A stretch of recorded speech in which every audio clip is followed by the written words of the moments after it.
Right, we're starting the first of our 1/100 scale builds. And this time it's the Grumman A6a Intruder. You can see they're from Tamiya. I have done an unboxing on these, showing you I've got half a dozen of these kits to do. And I'll put a link up so you can go and look at it. But I'll crack on with build. They're going to be quick because they're only little kits, they're not massive. I'll show you quickly what you get here. Decals, instructions, and two bags of sprues. There's a little bit of bump there and all if you want to read it. There is Cockpit clear parts in there as well. So we'll get these, we'll put that out of it, we'll get these bags opened, we'll get the parts out, we'll get cracked on with building this kit.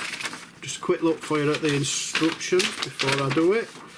You've got the top section there, a little bit about the aircraft and all of that, and then you've got, that's the painting and decal scheme. 1, 2, 3, 4, 5, 6. I don't like these kind of things with a great big fold out, but 6 parts for building. Oh, get there in the end. But yeah, looks nice. So, stay with us, we'll get her built, we'll see how nice she looks. We start off with making the bonds for it. They're very small and tiny, especially the back fins there. So I found that the easiest way to put them together. We'll just do it like that. You will find there's quite a bit of sanding to do. It's just one of them things. It's an older style kit, so you just have to get on and get it done. It's not too bad, in all honesty. It's not like a Revel kit, but at the same time there is a bit to do. These small parts that I'm fitting here are making up where the engine section is, where the air goes in. They're not hard to build, they're just a few small little pieces that you're putting together. I wouldn't exactly say it's the greatest fit in the world, as you can see, but again, it's not the worst. And I just use a little bit of Tamiya extra thin, just makes them sit in well. These back sections though, they're not good at all there. In all honesty, this just seems slightly too big, but they're squeezing and they get done. Wings slot in nicely, but you will get a bit of a gap at the top and bottom, which you can either fill with a bit of plastic putty, something like that, if you want. The interior, that is it. That is the whole build of the interior. One piece of meant to look like the seats, and it's not even that good in all honesty. But it's there, and that's what you've got. I've painted a bit of grey, neutral grey, I think this one is, just to just so when you look through Cockpit, it looks like there's a bit of colour in there. It tells you to glue these ball bearings in, but instead I'm just going to put them in with a bit of blue tack so it helps hold them in place. But I'll just dry fitted there, and you can see 2 at the side of each other. It's a little bit too fat for the actual nose to sit up nicely, so I'm just going to move one slightly back, put a bit more blue tack there, just so she'll sit in like that, and that should be fine now. This is the white Tamiya glue. It's like your normal basic modelling glue, but I find it has a really, really good hold, especially if you've had any paint there. So I put that on first, where I know it's going to touch up against the other side of the fuselage, and then I can just press these together and use my extra thin just to nip them up and hold them in place. It's easy as out, really is like that. You just work down it. And these wings fit together lovely. They really do.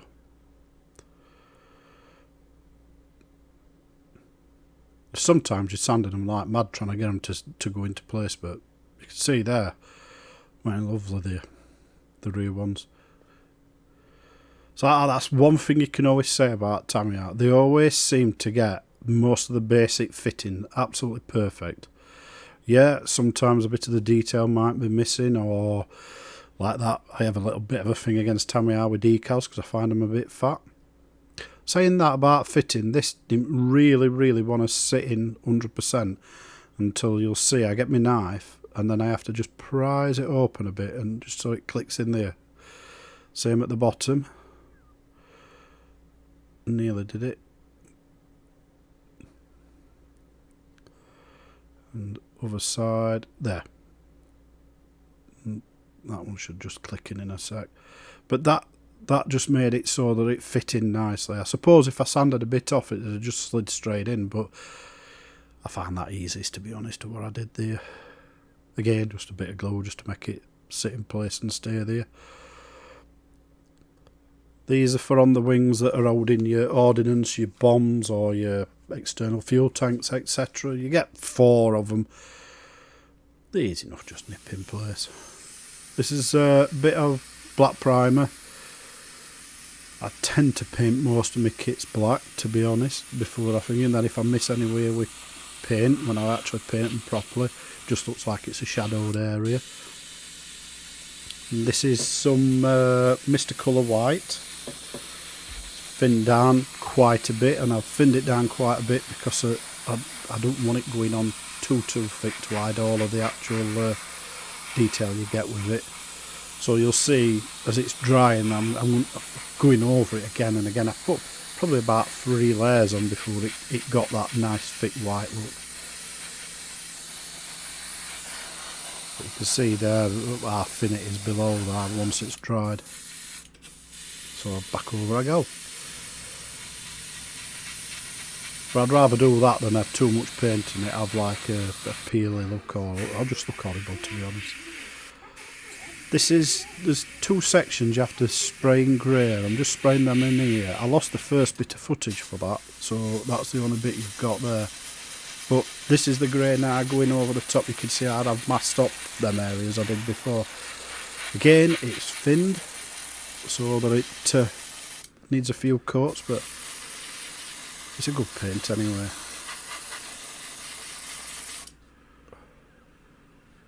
Yeah, it looks alright. It looks like a decent colour coming on. This paint, by the way, is Mr. Colour 335. Now just taking off the rest of me masking. Before anybody says, I use a cheap version and a good version of masking tape. That way I make up where I need it to stick the most is the good version, which is Tamiya's, and the cheap version is well, it's a painter's delicate surface one masking tape. Works well, but it just don't quite get the edges as good as what Tamiya does. These on wings here are what I've masked over because they show your own kit as them being white. I have had a little bit of bleed on them there, not a lot, just a little bit. These have worked out fine though, when I finally get them all off, that is. But yeah, they weren't too bad at all. You have to be a bit careful trying to pull them off here with tweezers like that. I'll be honest with you, before I've scratched them, but there, see, that looks quite nice now, that. Decals, they're not bad decals, to be honest. They're nice and thin, easy enough to apply. They're in loads. It's just got your basic large decals. It's not like when you're doing, say, an Edward kit and you've got like 100 little tiny decals to put on. Then again, you'd probably never see them on a kit this size, with it being 1/100. But at the same time, it is nice to be able to do a kit and do it in just a few days. Yeah, sorry about that. You just heard my phone go off. It's going off all the time, but then again, it's work-wise. Still have to work. I do this for an hobby, and I love it. This is gloss. It is Mr. Colour's gloss. And I've moved away from Tamiya's. I've been having a bit of a few problems with it. Probably me, not anybody else, but I've moved away to Mr. Colour and I think it's fantastic at the minute. I do anyway. This is just some panel lining I'm doing here, just to put a bit of how do you say, colour into the panel lines, like that bit of black in it, make it look a bit nicer. And you can just rub it away with a tissue. I usually use a tissue like this, or kitchen roll it is, and then I get a cotton buds to get into areas where you can't get in well like that. It's probably a little bit too wet, that, but usually I'll let it dry a bit longer, but I'm a bit eager to get it done. The undercarriage, she's a pain when you're trying to fit this in, but when it fits, it snaps straight into place, absolutely perfect. But you've got to get one in on one part and then the other sliding in from another direction. That's that one going that way. But there you go, look at that. As soon as it's in, fantastic. And the nose one, that went in easy enough once I got it right.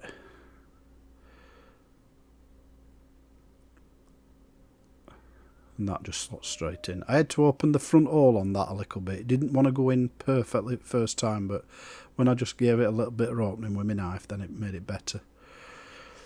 This is the undercarriage doors and that, just fitting them. It's not the greatest showing you detail to fit it. Shows you two locating pins. Makes it look slightly off if you ask me, but that's what it shows you. And then these side air brakes, I believe they are. These just slot on like that in, and then you've got an hydraulic arm, as you'd call it, just to make sure that just slots into place. Now, I've had a look online, and it shows you, in the instructions, it shows you painting them like a dark metallic iron silver, as you'd call it. When I've looked online, most of them I've seen up to now have been either white, depending on which model you're building, or the dark metallic. So I thought, I ain't going to fade it, I'm just going to do it white, same as rest. Here's the external fuel tanks going in.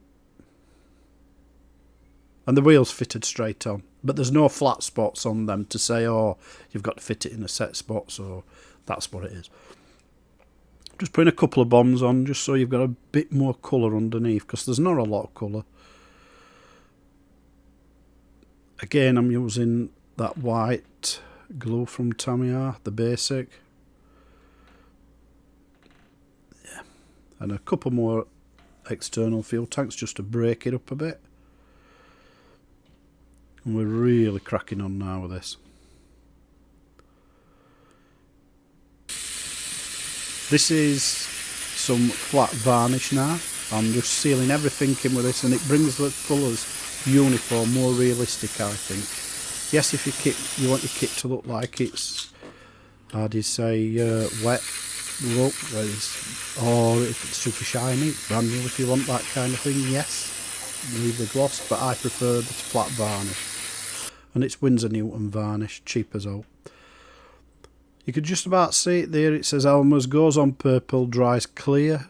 That's the glue. It's like a white glue, it's PVA glue. There's no special about it, but it does dry really clear, and it does hold fantastic. And I just drop them into place like that. There you go. And you've got a bit of time to play about moving it about, to be honest, with not being an instant setting glue. It's not super fast. But if you get any that comes out, you get too much on the side. Just a bit of water on a brush, you can just wipe it away with it. That's why I like it, to be honest. Any mistakes are easily rectified. Last part going in is that nose piece, well, the piece above nose, and that, in all honesty, it tells you to put it on early, but if I did that, guaranteed 100% I'd break it off and probably lose it as well. So it's done there like that instead. Well, I think she looks quite nice, to be honest. It's come out into being quite a nice looking kit. I've not gone mad on weathering, as you can see. The idea is just to build it as it is, so you can see what you get for your £5. Some of them are 4, some are 5. This was one at £5 ones, £4.95. And if you look at it, I think it looks a beautiful looking kit. And it's not a bad size, in all honesty. It really isn't. I mean, if I compare that to, here's a Spitfire I did a bit ago. I'll just make sure there's no dust on it. No, it's alright that. You can see you're getting a kit that's even bigger than the Spitfire there. They're about 10, 11 quid now, Airfix Spitfires, something like that. Where this is a £5. It's less than half the price. And look at it. It's not bad. Some of the fitting, yeah, it leaves a lot to be desired. I mean, you can see a bit of a gap there. I've not gone mad on any filler or out like that. I've just done odd little bit where it needed it more than any, but it has come out an half decent looking kit in my view. Bit of a pain to paint some of it with all these different colours all around, but I've just quickly done it. I've not put too much thought into it. I've had a little bit of overspray there, but I'm not going to mess about too much with it. The cockpit for the canopy I've painted by hand, and you can see that, but at the same time I don't think I could have, with the masking, masked off that very easily. So I've gone to the old tried tested, which is hand painting, and it don't look too bad. As a kit though, lovely. Decals, I'll mention that. For Tamiya decals, these are very thin. They're normally a lot thicker than that, but this is a very fine scale at 1/100, so maybe that's what they've done, they've thinned them down a bit. So they went on quite nice. They've been good decals, to be honest. But there. Hope you've enjoyed build. Now I'll get another one prepped soon, and we'll get another one going, another 1/100 scale one. I don't think I've done too bad a job. There were a few different paint schemes. That's why this one's got a white nose instead of black like it's showing you on there. Thanks for watching. I hope you've enjoyed the video. I'd be grateful if you'd subscribe or give me a thumbs up. Be brilliant for the channel. And I hope I see you around for the next video.